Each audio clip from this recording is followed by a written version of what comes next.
Gospel alone reveals the righteousness of Christ Jesus. Why most of the religions, including Christianity and devil and the world, is against the gospel today? Because gospel reveals the righteousness of God. If that righteousness of God is revealed to the people, means revealed to the sinner, sinner will be saved very easily.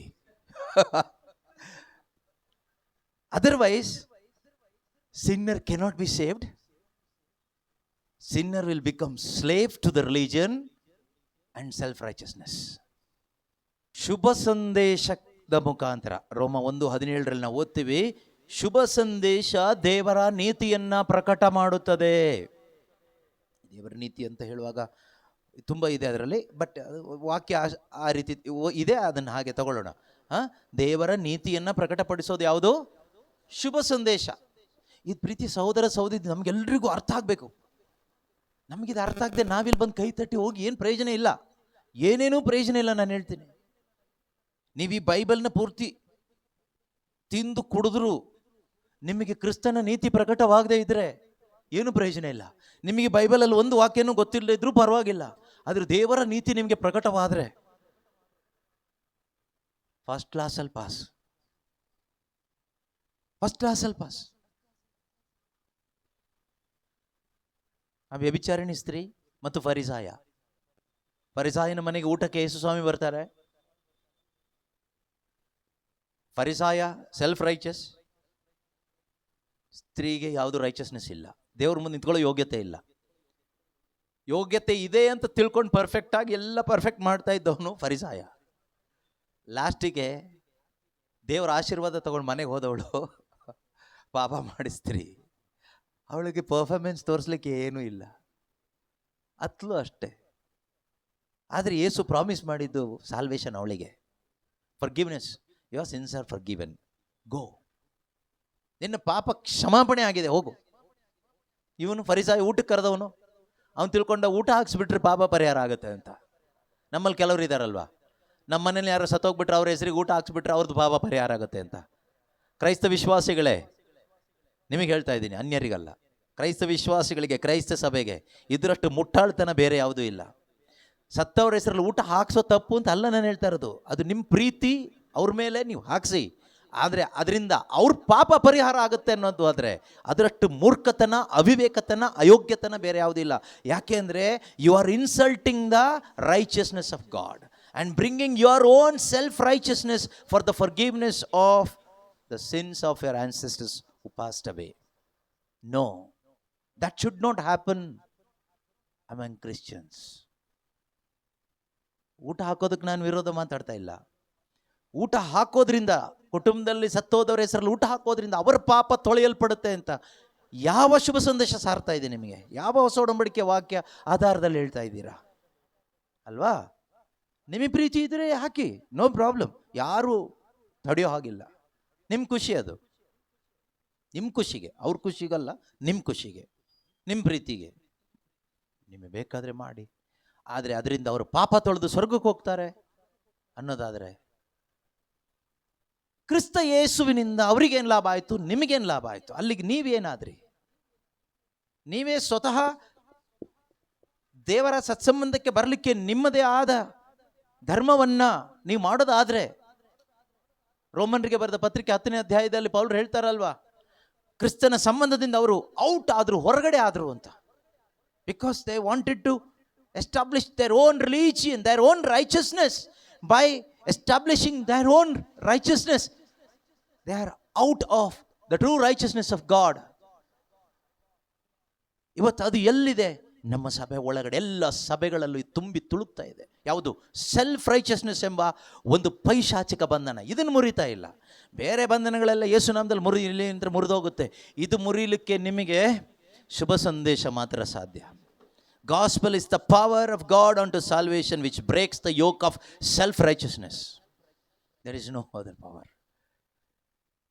ಈ ಸ್ವನೀತಿವಂತಿಕೆಯ, ಯಾಕೆ ನಾನು ಇದನ್ನ ಇಷ್ಟು serious ಆಗಿ ಹೇಳ್ತಾ ಇದ್ದೀನಿ? ನಾನಲ್ಲ, ಪವಿತ್ರಾತ್ಮರು.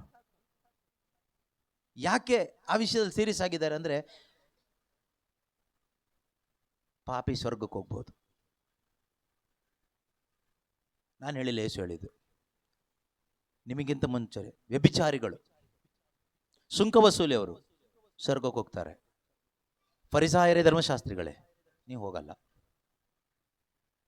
ಹಾಗಾದ್ರೆ who is the true enemy of Christ Jesus? Self righteousness.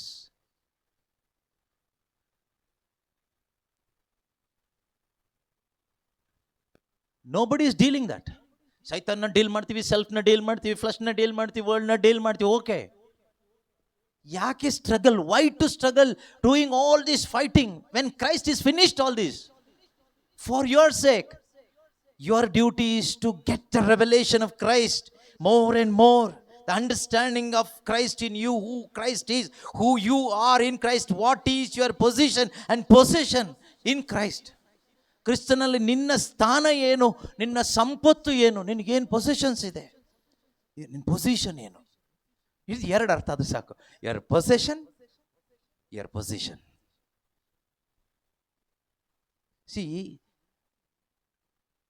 Ephesians 1, ಎಫೆಸದವರಿಗೆ ಬರೆದ ಪತ್ರಿಕೆ 1ನೇ ಅಧ್ಯಾಯದಲ್ಲಿ ಯುವರ್ ಪೊಸೆಷನ್ಸ್, ಏನೆಲ್ಲ ಕ್ರಿಸ್ತನಲ್ಲಿ ನಿಮಗೆ ಕೊಡಲಾಗಿದೆ. ಅಷ್ಟೇ ಅಲ್ಲ, ಇನ್ನೂ ಬೇರೆ ಬೇರೆ ಅಧ್ಯಾಯಗಳಲ್ಲಿ ಇದೆ, ಏನೆಲ್ಲ ಇದೆ ಅನ್ನೋ ಒಂದು ದೊಡ್ಡ ಲಿಸ್ಟ್ ಕೊಡ್ತಾರೆ. 2ನೇ ಅಧ್ಯಾಯದಲ್ಲಿ what is your position, where God has placed you in Christ. ಕ್ರಿಸ್ತನಲ್ಲಿ ದೇವರು ನಿನ್ನನ್ನು ಎಲ್ಲಿ ಕೂರಿಸಿದ್ದಾರೆ? ಕ್ರಿಸ್ತ ಎಲ್ಲಿ ಇದ್ದಾರೋ ಅಲ್ಲೇ ಕೂರಿಸಿದ್ದಾರೆ. If you don't understand your position, how can you experience your possessions? ನಮಗೆ ನಾವು ಕೂತ್ಕೊಂಡಿರೋ ಪೊಸಿಷನ್ ಗೊತ್ತಿಲ್ಲ, ನಮ್ಮ ಪೊಸೆಷನ್ಸು ಗೊತ್ತಿಲ್ಲ, ನಮಗೇನೆಲ್ಲ ಇದೆ ಅಂತನೂ ಗೊತ್ತಿಲ್ಲ. ನಾವು ಭಿಕ್ಷುಕರಿಗಿಂತ ಕಡೆಯಾಗಿ ಬದುಕ್ತಾ ಇದ್ದೀವಿ. ಅಲ್ಲಿ ಇಲ್ಲಿ ಧ್ಯಾನ ಕೇಂದ್ರಗಳು, ಪುಣ್ಯಕ್ಷೇತ್ರಗಳು, ಕ್ಯಾರಿಸ್ಮ್ಯಾಟಿಕ್ ಪ್ರಾರ್ಥನೆಗಳು, ಬ್ರದರ್ಸ್ಗಳು, ಅವ್ರ ಹಿಂದೆ ನಾವು ಭಿಕ್ಷುಕರ ಥರ ಅಲಿತಾ ಇದ್ದೀವಿ. ಯಾವುದಕ್ಕೋಸ್ಕರ? ಆಶೀರ್ವಾದಗಳಿಗೋಸ್ಕರ. ಬೈಬಲ್ ಹೇಳುತ್ತೆ, ಕ್ರಿಸ್ತ ಯೇಸುವಿನಲ್ಲಿ ನಿಮಗೆ ಯಾವ ಆಶೀರ್ವಾದದ ಕೊರತೆಯೂ ಇಲ್ಲ, ಎಲ್ಲ ಬಗೆಯ ಆಧ್ಯಾತ್ಮಿಕ ಆಶೀರ್ವಾದಗಳು ನಿಮಗೆ ಕೊಡಲಾಗಿದೆ. ಎಫಿಷಿಯನ್ಸ್ 1:3 ಅಲ್ವಾ? ಹಾಗಾದ್ರೆ where we have deceived, we are deceived. ನಾವೆಲ್ಲಿ ವಂಚನೆಗೊಳಗಾಗಿದ್ದೀವಿ? ಎಲ್ಲಿ ಅಂದರೆ ಗಾಸ್ಪಲ್ ಇಲ್ಲದೆ, ಶುಭ ಸಂದೇಶ ಇಲ್ಲದೆ. 2ನೇದಾಗಿ ಸೆಲ್ಫ್ ರೈಚಿಯಸ್ ಪ್ರಮೋಟ್ ಮಾಡುವ ಅಥವಾ ಸೆಲ್ಫ್ ರೈಚಸ್ನೆಸ್ ಪ್ರಮೋಟ್ ಮಾಡುವ ಸೋ ಕಾಲ್ಡ್ ಗಾಸ್ಪಲ್, ಶುಭ ಸಂದೇಶ ಎಂದು ಕರೆಯಲ್ಪಡುವ ಸೆಲ್ಫ್ ರೈಚಸ್ನೆಸ್ ಪ್ರಮೋಟ್ ಮಾಡುವ ವಿಷಯಗಳು, ದೇವರ ವಾಕ್ಯಗಳು ಕೇಳಿಸ್ಕೊಳ್ಳೋದು. ದೇವರ ವಾಕ್ಯ ಕೇಳಿಸ್ಕೊಳ್ಳೋದು ತಪ್ಪಲ್ಲ, ಬಟ್ ಸೆಲ್ಫ್ ರೈಚಸ್ನಿಗೆ ಪ್ರಮೋಟ್ ಮಾಡುವಂತಹ ದೇವರ ವಾಕ್ಯ ಕೇಳಿಸ್ಕೊಳ್ಳೋದು ಪೈಶಾಚಿಕವಾದದ್ದು, ನೆನ್ಪಿಟ್ಕೊಳ್ಳಿ. Because that is against Christ. ಅದರಿಂದ ಎಲ್ಲ ವಾಕ್ಯನೂ ದೇವರ ವಾಕ್ಯ ಅಲ್ಲ, ದೇವರಿಂದ ಬಂದ ವಾಕ್ಯನೇ ದೇವರ ವಾಕ್ಯ. It should come from Christ. That is the message of Christ. ನಾನು ಬೈಬಲಲ್ಲಿ ಒಂದು ಕೊಟೇಶನ್ ಹೀಗೆ ಕೋಟ್ ಮಾಡಿದ ತಕ್ಷಣ ದೇವರ ವಾಕ್ಯ ಅಂತ ಆಗಲ್ಲ, ಅದು ದೇವರಿಂದ ಬರಬೇಕು. ಈಗ ನಿನಗೆ that should come from Christ now, because Jesus Christ is now. He is the same yesterday, today and forever. Word of God is always. ಇದು ಓಲ್ಡ್ ಅಂತ ಹೇಳಕ್ಕಾಗಲ್ಲ, ಇಟ್ಸ್ ಆಲ್ವೇಸ್ ದೇರ್, ಯಾವಾಗಲೂ. ಅದರಿಂದ ಸುಮ್ಮನೆ ಬೈಬಲ್ ಕೊಟೇಶನ್ ಯಾರೋ ಹೇಳ್ತಾರಂತ ಅದು ದೇವರ ವಾಕ್ಯ ಆಗಲ್ಲ. ಇವನ್ ಸೈತಾನ ಕೂಡ ದೇವರ ವಾಕ್ಯವನ್ನು 91ನೇ ಕೀರ್ತನೆಯಿಂದ ತೆಗೆದುಕೊಂಡು ಯೇಸುಗೆ ಹೇಳಿದ, ಅದು ಹೆಂಗೆ ದೇವರ ವಾಕ್ಯ ಆಗುತ್ತೆ? ಅದು ಸೈತಾನನ ವಾಕ್ಯ ಆಯಿತು. From where it is coming, that is important, whether it is coming from the spirit or from the flesh or from human wisdom, that's important. ಅದರಿಂದ ಪ್ರೀತಿಯ ಸಹೋದರ ಸಹೋದರಿಯರೇ, ಈ ಒಂದು ಸೆಲ್ಫ್ ರೈಚಸ್ನೆಸ್ ಅನ್ನೋದು ಒಂದು ಪಿಡುಗು ಅಂತ ಹೇಳ್ತಾರಲ್ಲ. ಇಂದು ಕರಿಸ್ಮ್ಯಾಟಿಕ್ ಪ್ರಾರ್ಥನಾ ಕೂಟಗಳು ಅಂತ ಅನೇಕ ಕಡೆಗಳಲ್ಲಿ ಇದೆ, ನಮ್ಮದು ಕೂಡ ಕರಿಸ್ಮ್ಯಾಟಿಕ್ ಪ್ರಾರ್ಥನಾ ಕೂಟನೇ. ಅದು ನಾನು ಎಲ್ಲ ಕರಿಸ್ಮ್ಯಾಟಿಕ್ ಪ್ರಾರ್ಥನಾ ಕೂಟಗಳನ್ನು ಬ್ಲೇಮ್ ಮಾಡ್ತಾ ಇಲ್ಲ, ಆದರೆ ಮೆಜಾರಿಟಿ ಕ್ರೈಸ್ತ ಸಭೆಗಳು ಅಂತ ಹೇಳುವಾಗ ಎಲ್ಲ ಸಭೆಗಳನ್ನೂ ಅಲ್ಲ, ಮೆಜಾರಿಟಿ. ಎಲ್ಲ ಪ್ರೇಯರ್ ಗ್ರೂಪ್ ಅವರು ಪ್ರೇಯರ್ ಗ್ರೂಪ್ ಲೀಡರ್ಸ್ ಅಂತ ಹೇಳುವಾಗ ಎಲ್ಲರೂ ಅಲ್ಲ, ಮೆಜಾರಿಟಿ. ಇದನ್ನು ಹೇಳಲೇಬೇಕು. ಯಾಕೆ ಅಂದರೆ ಇದರಿಂದ ನಷ್ಟ ಆಗ್ತಾ ಇರೋದೇನು ಗೊತ್ತಾ? ಒಬ್ಬನಿಗೆ ಪ್ರಕಟವಾಗಬೇಕಾಗಿರ್ತಕ್ಕಂಥ ಕ್ರಿಸ್ತನ ಅನುಭವ ನಷ್ಟ ಆಗ್ತಾ ಇದೆ. ನಾನು ಮತ್ತೆ ಹೇಳ್ತೀನಿ, ಪಾಪಿ ಪಾಸಾಗಿ ಸ್ವರ್ಗಕ್ಕೆ ಹೋಗ್ತಾನೆ, ಆದರೆ ನೀತಿವಂತ ನರಕಕ್ಕೆ ಹೋಗ್ತಾನೆ.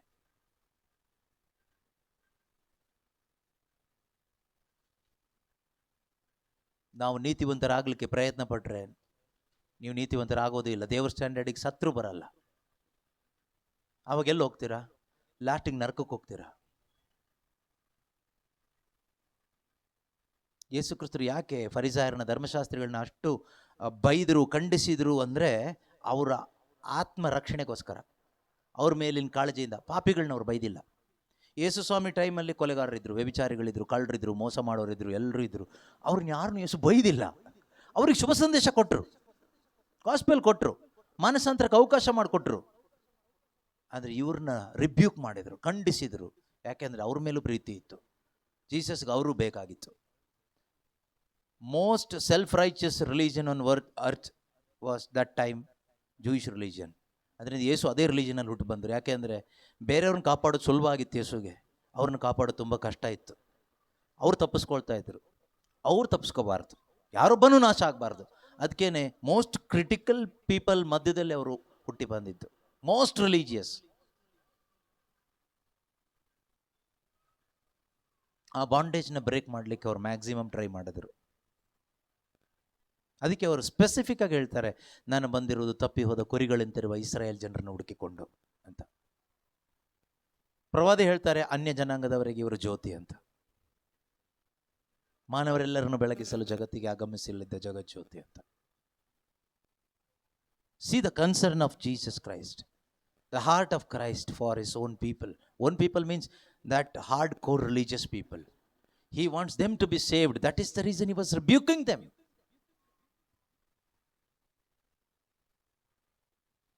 ಆ ಫರಿಸಾಯನ ಮನೆಗೆ ಊಟಕ್ಕೆ ಹೋದ್ರು. ಊಟಕ್ಕೆ ಹೋದಾಗ ಫರಿಸಾಯ ಬದಲಾಗಲಿಲ್ಲ. ಪಾಪ ಮಾಡಿ ಸ್ತ್ರೀ ಬದಲಾದ್ಲು. ಯಾಕಂದ್ರೆ ಅವಳ ಹತ್ರ ಕಾಣಿಕೆ ಇಲ್ಲ, ಕ್ಯಾಂಡ್ಲಿಲ್ಲ, ಕುರಿ ಇಲ್ಲ. ಸ್ವತಃ ದೇವರ ಸನ್ನಿಧಿಯಲ್ಲಿ ನೀತಿವಂತಗಳಾಗಲಿಕ್ಕೆ, ಪರಿಶುದ್ಧಗಳಾಗಲಿಕ್ಕೆ ಅವಳ ಹತ್ರ ಏನೂ ಇಲ್ಲ, ಏನೂ ಇಲ್ಲ. ಮಾಡಿದ ಪಾಪ ಕರ್ಮಗಳು ತೀರಿಸ್ಲಿಕ್ಕೆ ಏನೂ ದಾರಿ ಇಲ್ಲ.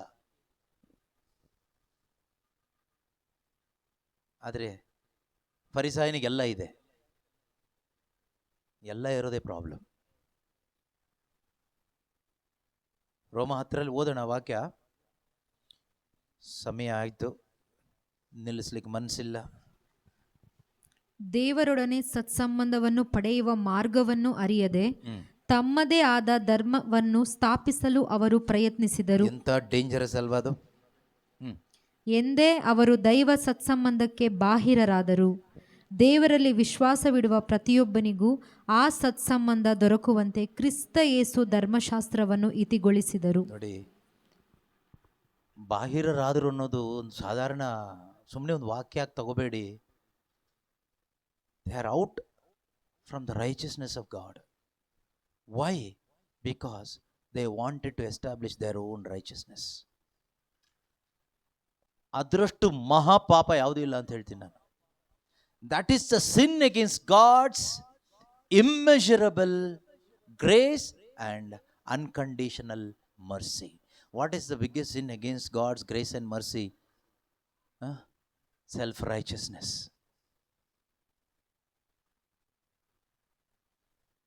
It looks good, it feels good, it sounds good, but that is the worst sin against the mercy and grace of God. ಇದನ್ನು ಆಕ್ಸೆಪ್ಟ್ ಮಾಡೋದು ತುಂಬ ಕಷ್ಟ.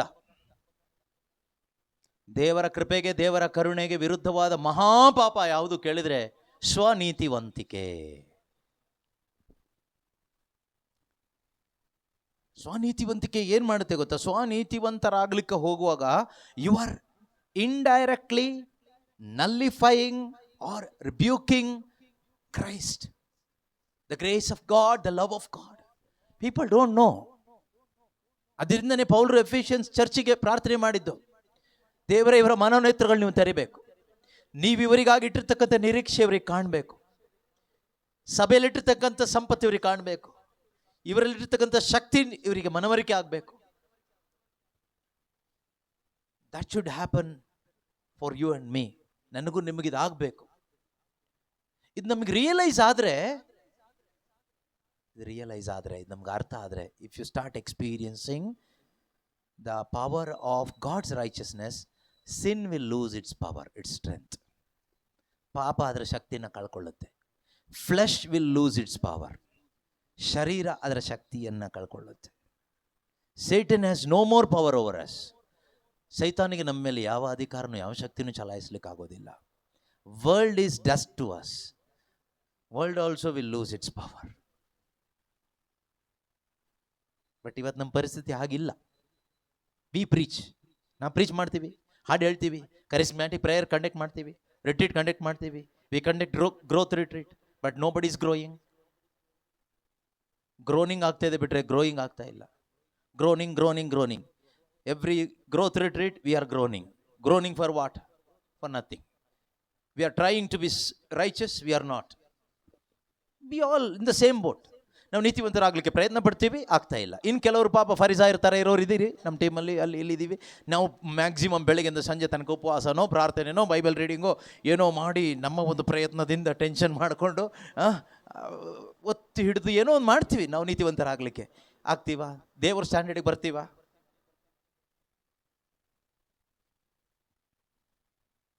ನಮ್ಮ ಜೀವಮಾನವೆಲ್ಲ ಸರ್ವ ಪ್ರಯತ್ನ ಮಾಡಿದ್ರು ದೇವರ ಸ್ಟ್ಯಾಂಡರ್ಡಿಗೆ ಒಬ್ಬನು ಬರಲ್ಲ. No one is righteous, not even one. ಒಬ್ಬನು ಇಲ್ಲ,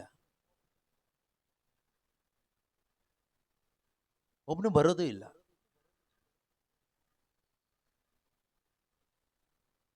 ಈ ಥಾಟ್ಸ್ ಎಲ್ಲ ನಿಮ್ಮ ಮೈಂಡಲ್ಲಿ ಇರಲಿ. ಇನ್ನೂ ತುಂಬ ಥಾಟ್ಸ್ಗಳಿದೆ ಹೇಳಲಿಕ್ಕೆ, ಆದರೆ ಈಗ ಸಾಕು. ಈಗ ಸಾಕಿದಾಗ ನಮ್ಗೆ ಅರ್ಥ ಆಗಬೇಕು. ಯಾಕೆಂದರೆ ಇದು ನಿಮ್ಗೆ ಏನಾದರೂ ಅರ್ಥ ಆಗದೆ ಇದ್ದಿದ್ರೆ ದಯವಿಟ್ಟು ಕೇಳ್ಬೋದು. ಆನ್ಲೈನಲ್ಲಿ, ಯೂಟ್ಯೂಬ್, ಫೇಸ್ಬುಕ್ಕಲ್ಲಿ ಯಾರಾದರೂ ನೀವು ಕೇಳಿಸ್ಕೊಳ್ತಾ ಇದ್ದರೆ, ನಿಮಗೆ ಈ ವಿಷಯದಲ್ಲಿ ಏನಾದರೂ ಕೇಳಲಿಕ್ಕಿದ್ರೆ, ಹೇಳಲಿಕ್ಕಿದ್ರೆ, ಡೌಟ್ ಇದ್ದರೆ, ಕ್ಲಾರಿಫಿಕೇಷನ್ ಬೇಕಾದರೆ, you can read your Bible, New Testament Bible. Holy Spirit will guide you. ನಿಮಗೆ ಇನ್ನೂ ಹೆಲ್ಪ್ ಬೇಕಾದರೆ, ಅರ್ಥ ಆಗಿಲ್ಲ ಅಂದರೆ ಕೇಳಿ, ಖಂಡಿತವಾಗ್ಲೂ ಹೇಳ್ಕೊಡ್ಲಿಕ್ಕೆ ದೇವರ ಆತ್ಮನ ಸಹಾಯದಿಂದ ಸದಾ ಸಿದ್ಧರಿದ್ದೀವಿ. ಆದರೆ ನೀವು ಇದನ್ನು ಕೇಳಿ ನಮ್ಮನ್ನು ಜಡ್ಜ್ ಮಾಡೋಕ್ಕಿಂತ ಮೊದಲು ಒಂದ್ಸರಿ ಹೊಸ ಒಡಂಬಡಿಕೆ ಓದಿ. ಯಾರೆಲ್ಲ ಇದನ್ನು ಕೇಳಿಸ್ಕೊಂಡ ತಕ್ಷಣ ಒಂದು ಜಡ್ಜ್ಮೆಂಟ್ ಮೆಂಟಾಲಿಟಿಗೆ ನಾವು ಸ್ವಾಭಾವಿಕವಾಗಿ ಹೋಗ್ತೀವಿ, please read Bible, New Testament at least once. ಕೂತ್ಕೊಂಡು ಸ್ವಲ್ಪ ಆಲೋಚನೆ ಮಾಡಿ, ಪವಿತ್ರ ಆತ್ಮರು ಸಹಾಯ ಮಾಡ್ತಾರೆ. ಅದಾದಮೇಲೆ ನಿಮಗೆ ಜಡ್ಜ್ ಮಾಡಬೇಕು ಅನ್ಸಿದ್ರೆ ಮಾಡಿ, ಮಾಡಬೇಡಿ ಅಂತ ಹೇಳೋದಿಲ್ಲ, ಅದು ಅಪ್ ಟು ಯು. ಆದರೆ ದೇವರ ಆಸೆ ಎಲ್ಲರೂ ದೇವರ ರಾಜ್ಯವನ್ನು ಹುಡುಕಬೇಕು, ದೇವರ ನೀತಿಯನ್ನು ಹುಡುಕಬೇಕು. ದೇವರ ರಾಜ್ಯ ನೀತಿಯನ್ನು ಹುಡುಕಿಕೊಂಡು ಕ್ರಿಸ್ತನ ಪ್ರಕಟಣೆಯಲ್ಲಿ ಬದುಕಬೇಕು. That is Christian life. That is Christian life. ಅಂತ ಒಂದು ಜೀವನ ಜೀವಿಸೋ ದೊಡ್ಡ ಸೌಭಾಗ್ಯ ನಿಮಗೆ. ಸದ್ಯಕ್ಕೆ ಈಗ ಸಮಯ ಇಲ್ಲದೆ ಇರೋದ್ರಿಂದ ಒಂದು ಹೋಮ್ವರ್ಕ್ ಆಗಿ ಬೇಕಾದ್ರೆ ತಗೊಳ್ಳಿ. ಯೂಟ್ಯೂಬಲ್ಲಿರೋರು, ವೆಬ್ಎಕ್ಸಲ್ಲಿರೋರು, ಇಲ್ಲಿರುವವರು, take it as a homework and lifelong homework. Homework ಅಂತ ಈಗ ನಾವು ಈ ಧ್ಯಾನ ಕೊಟ್ಟು ದೊಡ್ಡ ಒಂದು ಮಿಸ್ಟೇಕ್ ಏನು ಗೊತ್ತಾ? ಹೋಮ್ವರ್ಕ್ ಅಂತ ಕೊಟ್ಟಿದ್ದು ಹೋಗಿ ಅದನ್ನು ವರ್ಕ್ ಮಾಡಿ ಡೈರಿ ಎಲ್ಲ ಬರೆದು ನೋಟ್ ಮಾಡಿ ಮುಚ್ಚಿಟ್ಬಿಡ್ತೀವಿ, finished. No no no no, lifelong homework ಆಗಿ ತಗೊಳ್ಳಿ. ಇದು ಯಾವತ್ತೂ ಇದು ಹೋಮ್ವರ್ಕ್ ಮಾಡ್ತಾ ಇರಿ, ಇದನ್ನು ಯಾವಾಗಲೂ ಧ್ಯಾನ ಮಾಡ್ತಾ ಇರಿ. Keep on remembering and reminding these things by yourself. ನಿಮ್ಮಷ್ಟಕ್ಕೆ ನೀವೇ ನಿಮ್ಮನ್ನು ಇದನ್ನು ಜ್ಞಾಪಕಪಡಿಸ್ಕೊಂಡು ರಿಮೈಂಡ್ ಮಾಡ್ತಾ ಇರಬೇಕು. Romans chapter 3 verse 21 to 26. ರೋಮನ್ರಿಗೆ ಬರೆದ ಪತ್ರಿಕೆ ಅಧ್ಯಾಯ 3 ವಾಕ್ಯ 21ರಿಂದ 26ರವರೆಗೆ ಇರ್ತಕ್ಕಂಥ ವಾಕ್ಯಗಳು. ಇದಿಷ್ಟರಲ್ಲಿ ನಿಮಗೆ ದೇವರ ರಾಜ್ಯ, ದೇವರ ನೀತಿ ಎಲ್ಲ ಸುಮಾರೆಲ್ಲ ಸಿಗುತ್ತೆ. ಇದರಲ್ಲಿ ನಿಮ್ಮ ಜೀವನದ ಟರ್ನಿಂಗ್ ಪಾಯಿಂಟ್ ಇದರಲ್ಲಿದೆ. ನೀವು ನರಕದ ಪ್ರಜೆಯಿಂದ ಸ್ವರ್ಗ ರಾಜ್ಯದ ಪ್ರಜೆಗೆ ನಿಮ್ಮ ಯಾವುದೇ ಪ್ರಯತ್ನ ಇಲ್ಲದೆ, ₹1 ಖರ್ಚಿಲ್ಲದೆ, ಏನು ಒಂದು ಡ್ರಾಪ್ ಬ್ಲಡ್ ಅಲ್ಲ, ಒಂದು ಡ್ರಾಪ್ ಬೆವರು ಕೂಡ ಬೀಳ್ದೇನೆ ನರಕದ ರಾಜ್ಯದಿಂದ ಸ್ವರ್ಗ ರಾಜ್ಯಕ್ಕೆ, ಕತ್ತಲೆಯ ಸಾಮ್ರಾಜ್ಯದಿಂದ ಕ್ರಿಸ್ತನ ರಾಜ್ಯಕ್ಕೆ ಶಿಫ್ಟ್ ಆಗುವ ಸೀಕ್ರೆಟ್ ಇದರೊಳಗಡೆ ಇದೆ. The word of God is the way of God. Christ is the word of God. He is the way to the Father. And you can see the way here. ಇಲ್ಲಿ ನಮ್ಗೆ ದಾರಿ ಕಾಣಿಸುತ್ತೆ. ಇದಿಷ್ಟು ಒಳಗಡೆ ಇದೆ. ನೀವು ಒಂದು ಸರಿ ಓದಿ ಅರ್ಥ ಆಗದೆ ಇರ್ಬೋದು, 100 ಸರಿ ಓದಿ, ಏನು ತೊಂದರೆ ಇಲ್ಲ. ಓದ್ತಾನೇ ಇರಿ, ಏನು ತೊಂದರೆ ಇಲ್ಲ. ಇದರಲ್ಲಿ ನಮ್ಮ ಕ್ರೈಸ್ತ ಜೀವನದ ರಹಸ್ಯ ಇದೆ. Mystery of Christian life is hidden in these scriptures. Not only in these scriptures alone, but especially in these scriptures, because this turning point. ಇದು ಟರ್ನಿಂಗ್ ಪಾಯಿಂಟ್ ಯಾವ ಥರ ಗೊತ್ತಾ? ಸತ್ತವನು ಜೀವಂತವಾಗಿ ಎದ್ದ, ಆ ರೀತಿ ಟರ್ನಿಂಗ್ ಪಾಯಿಂಟ್ ಇದೆ ಇದರಲ್ಲಿ.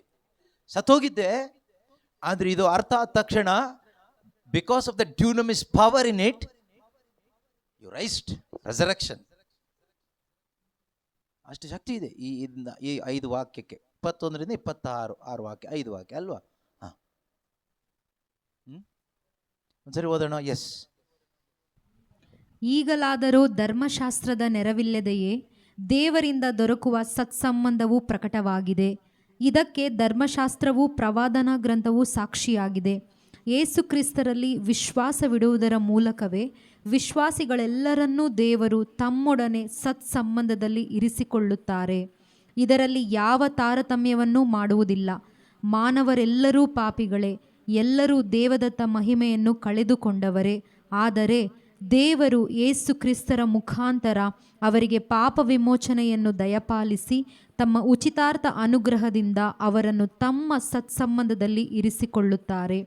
ಪೂರ್ವಕಾಲದಲ್ಲಿ ಮಾನವರ ಪಾಪವನ್ನು ದಂಡಿಸದೆ ತಾಳ್ಮೆಯಿಂದಿದ್ದ ದೇವರು ವಿಶ್ವಾಸವುಳ್ಳವರಿಗೆ ಪಾಪ ಕ್ಷಮೆಯನ್ನು ತರುವ ಸಲುವಾಗಿ ಯೇಸು ಕ್ರಿಸ್ತರು ರಕ್ತಧಾರೆ ಎರೆಯುವಂತೆ ಮಾಡಿದರು.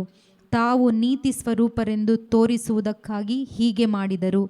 ಯೇಸು ಕ್ರಿಸ್ತರಲ್ಲಿ ವಿಶ್ವಾಸ ಇಡುವವರನ್ನು ತಮ್ಮೊಡನೆ ಸತ್ಸಂಬಂಧದಲ್ಲಿ ಇರಿಸಿಕೊಳ್ಳುವುದಕ್ಕಾಗಿಯೂ ತಾವು ಸತ್ಯ ಸ್ವರೂಪರು ಮತ್ತು ನ್ಯಾಯವಂತರು ಎಂದು ವ್ಯಕ್ತಪಡಿಸುವ ಸಲುವಾಗಿಯೂ ಪ್ರಸ್ತುತ ಕಾಲದಲ್ಲಿ ದೇವರು ಈ ರೀತಿ ಮಾಡಿದರು.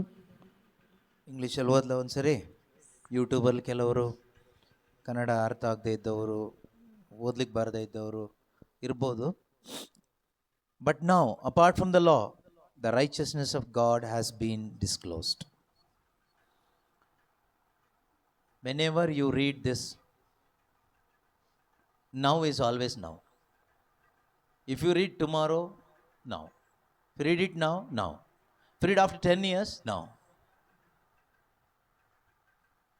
So it's not past tense, it's always present. But now, apart from the law, apart from the law, legalism, self-righteousness, religiosity, ನಾನು ವಿವರಿಸ್ಲಿಕ್ಕೆ ಹೋಗಲ್ಲ ಈಗ. ಬಟ್ ನಾವು, apart from the law, the righteousness of god has been disclosed. Not it will be released, it's already disclosed. ಪ್ರಕಟ ಆಗಿದೆ.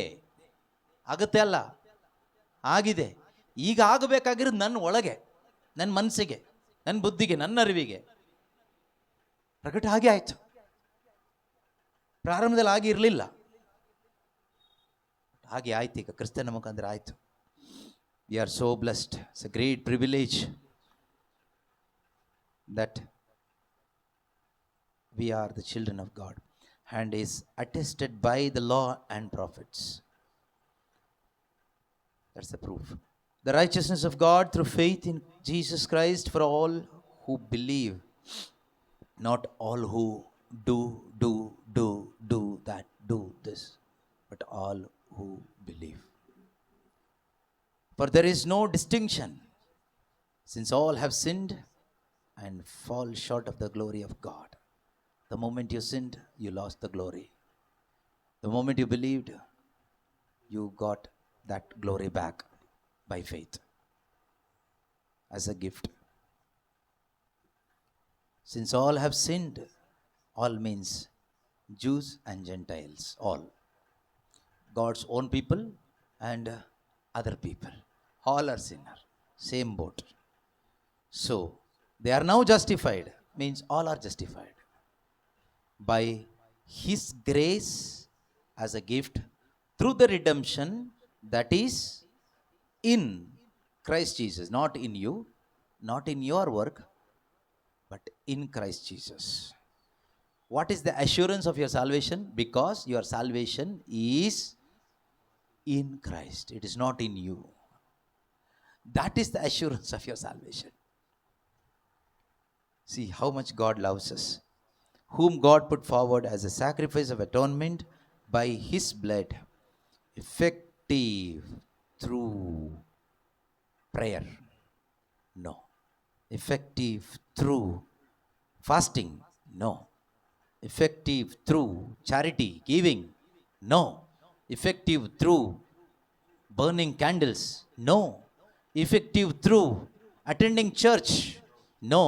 Effective through A, B, C, D, X, Y, Z, doing that, this. No. Effective through sacrificing your own life. No, not at all. Useless. Flesh profits nothing. Flesh is useless. Effective through only faith. Faith alone in Christ alone. ಅಲ್ಲಿಗೆ ಬರಬೇಕಾದ್ರೆ ಮಕ್ಕಳಂಥವರಾಗಬೇಕು. ಜ್ಞಾನಿಗಳು, ಮೇಧಾವಿಗಳು, ಫರಿಸಾಯರಾಗ್ಬಿಟ್ರೆ ನಿಮಗೆ ಇದು ಸಿಗಲ್ಲ. ಇದು gift. ಇದಕ್ಕೆ ನೀವೇನು ಮಾಡಬೇಕು? ಏನು ಮಾಡಲೇಬಾರ್ದು. ಮಾಡಿದರೆ ಸಿಗಲ್ಲ. ಅದೇ ಪ್ರಾಬ್ಲಮ್. ಏನು ಮಾಡಬೇಕು ಅಂತ ವಿಶ್ವಾಸ ಇಡಬೇಕು. ಏನಂತ ವಿಶ್ವಾಸ ಇಡಬೇಕು? ಕ್ರಿಸ್ತನು ನನ್ನ ಬದಲಿಗೆ. Christ Jesus is my substitute. ಅದರಲ್ಲಿ ವಿಶ್ವಾಸ ಇಡಬೇಕು. ಅದನ್ನು ನೋಡಬೇಕು. Okay. He did this to show His righteousness. God knows all human righteousness are useless. With human righteousness, I cannot judge them. So, I will judge them based on my own righteousness. ಒಳ್ಳೆ judgment ಅಲ್ವಾ? ಇದಕ್ಕೆ easy. ಎಲ್ರಿಗೂ easy ಮಾಡಿಬಿಟ್ರು. ವಿಶ್ವಾಸ ಇಟ್ಟರೆ ಸಾಕು. ನೀವೇನು ಕಷ್ಟನೇ ಇಲ್ಲ. ವಿಶ್ವಾಸ ಹಿಡಿದಿದ್ದವನಿಗೆ ಔಟ್. ಮಾಡಲಿಕ್ಕೇನೂ ಇಲ್ಲ. ಇಲ್ಲಿ ಎಂಥವನು ಪಾಸ್ ಆಗ್ಬೋದು. ಓದ್ದವನು ಪಾಸ್ ಆಗ್ತಾನೆ, ಓದ್ದೇ ಇದ್ದವನು ಪಾಸ್ ಆಗ್ತಾನೆ. ಇಬ್ಬರಿಗೂ ಸೇಮ್ ಎಕ್ಸಾಮ್. ಎಕ್ಸಾಮ್ ಹೇಗಿರುತ್ತೆ? ಓದ್ದವನಿಗೂ ಕ್ವಶನ್ ಬರುತ್ತೆ, ಓದಿದ್ದವನಿಗೂ ಕ್ವಶನ್ ಕೊಡ್ತಾರೆ, ಎಲ್ರಿಗೂ ಕ್ವಶನ್ ಕೊಡ್ತಾರೆ, ಆನ್ಸರ್ ಶೀಟ್ ಕೊಡ್ತಾರೆ. ಲಾಸ್ಟಿಗೆ ದೇವ್ರು ಹೇಳ್ತಾರೆ ಏನಂತ ಗೊತ್ತಾ? ಇಬ್ಬರಿಗೂ ಕ್ವಶನ್ ಕೊಡ್ತಾರೆ, ಕ್ಲಾಸಿಗೆ ಬರ್ತಿದ್ದವನಿಗೂ ಕ್ವಶನ್ ಪೇಪರ್ ಕೊಡ್ತಾರೆ, ಕ್ಲಾಸಿಗೆ ಎಕ್ಸಾಮಿಗೆ ಕೂರಿಸ್ತಾರೆ. ಒಂದಿಂದನೂ ಅಟೆಂಡೆನ್ಸ್ ಇಲ್ಲ. ಡೈಲಿ ಕ್ಲಾಸಿಗೆ ಬರೋನು, ಡೈಲಿ ಹಾರ್ಡ್ ವರ್ಕ್ ಮಾಡಿ ಎಕ್ಸಾಮಿಗೆ ಊಟ ನಿದ್ದೆ ಬಿಟ್ಟು ಓದೋನು, ಎಲ್ರಿಗೂ ಕ್ವಶನ್ ಪೇಪರ್ ಕೊಡ್ತಾರೆ, 1 ಗಂಟೆ ಟೈಮ್ ಕೊಡ್ತಾರೆ ಎಕ್ಸಾಮ್ ಬರೀರಿ ಅಂತ. ಆ ಟೈಮೇ ನಮ್ಮ ಲೈಫ್ ಸ್ಪ್ಯಾನ್, ನಮ್ಮ ಜೀವನಾವಧಿ. ಕೊಟ್ಬಿಟ್ಟು ಲಾಸ್ಟಿಗೆ ಆನ್ಸರ್ ಶೀಟ್ ತೊಗೊಂಡು ಬನ್ನಿ ಅಂತ ಹೇಳ್ತಾರೆ. ಆನ್ಸರ್ ಶೀಟ್ ಖಾಲಿಯಾಗಿ ಯಾರು ತೊಗೊಂಡು ಬರ್ತಾರೋ ಅವ್ರಿಗೆ ಮಾತ್ರ ಫಸ್ಟ್ ಕ್ಲಾಸ್. ಯಾರಾದರೂ ಏನಾದರೂ ಒಂದು ಪಾಯಿಂಟ್ ಗೊತ್ತಿದೆ ಅಂತ ಬರೆದ್ರೆ ಫೇಲು. ಇದು ಕ್ಲಾಸಿಗೆ ಹೋಗ್ಬೇಕಾ? ಇದಕ್ಕೆ ಬೆಳಗ್ಗೆ 5 ಗಂಟೆಗೆ ಎದ್ದು ಓದಬೇಕಾ? ಈ ಖಾಲಿ ಪೇಪರ್ ಹಿಡ್ಕೊಂಡು 1 ಗಂಟೆ ಕೂತ್ಕೊಂಡು ಟೈಮ್ ಮುಗಿದು 1 ಗಂಟೆ ಹೊಡೆದಾಗ ಕೊಟ್ಟು ಬಂದರೆ ಫಸ್ಟ್ ಕ್ಲಾಸ್. ಬಟ್ ಲೋಕಕ್ಕೆ ಅದು ಹುಚ್ಚುತನ. That is God's wisdom. But for world, it is foolishness. For religious people, it is foolishness.